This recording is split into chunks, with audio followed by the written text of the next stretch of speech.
सबके आपको चॉकलेट लेके ऐसे फोटोज निकालना है क्योंकि आप लोग लाए ना गिफ्ट।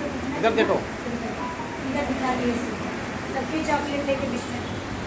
हमारे बेटे राम का बर्थडे है और ये राधे राधे मैडम आई हैं और ये सब बच्चे फ्रेंड आए हैं बाल बाल बाल बाल विद्या विद्यालय से। और ये हमारे राम है और वो मामा जी है, डैडी है और मैं महाराज दशरथ पापा जी हूँ और बाकी वो सब लोग हैं कई हैं हमारे हिसाब से। और आप सबको राधे राधे राधे राधे।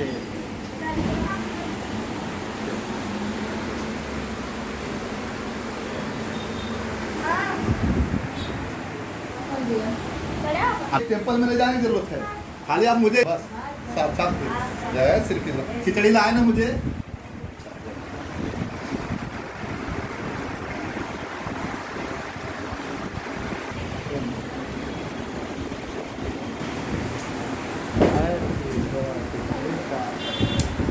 ये बोल हाँ एक बार बच्चे लोग का सब फोटो लेना आके बच्चे लोग मैडम बैठो। आप अपने पास लेके सब बच्चों का एक फोटो लिया ले लो। लिया ना अभी वीडियो भी निकाला है।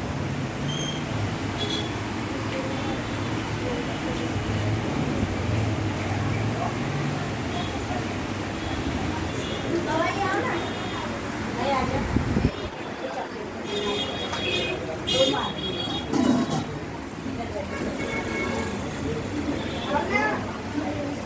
दोनों आ गए।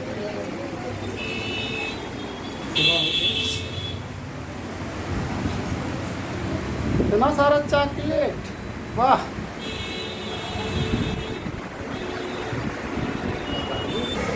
हमारी बिटिया रानी का बर्थडे था, बहुत खुशी मिला। आपको बर्थडे देख के कैसा लगा बच्चे का? ये देखो बड़े पापा हैं। बहुत अच्छा लगा भाई साहब, आज हमारे बच्चे का बर्थडे है राम का और हमारे बच्चों के तो फ्रेंड लोग आए इसलिए हम लोग थोड़ा बाहर आ गए हैं। और दीपावली की और लक्ष्मी पूजन की आप सबको ढेर सारा बधाई और इस्कॉन मंदिर बच्ची गई तो हाँ। अमिताभ बच्चन के बंगले से होकर जी, गई जी, गेट से, जी। और इधर दूसरे अमिताभ बच्चन। जी, नमस्कार नमस्कार भाइयों, नमस्कार आशीर्वाद। हैप्पी दिवाली, हैप्पी दिवाली, छोटी दिवाली सबको ढेर सारी हार्दिक बधाई। आज बधाई। 30 तारीख है। चलते हैं फिर मिलेंगे, दिवाली मनाइए, मैं आता हूँ पटाखे लेके आए।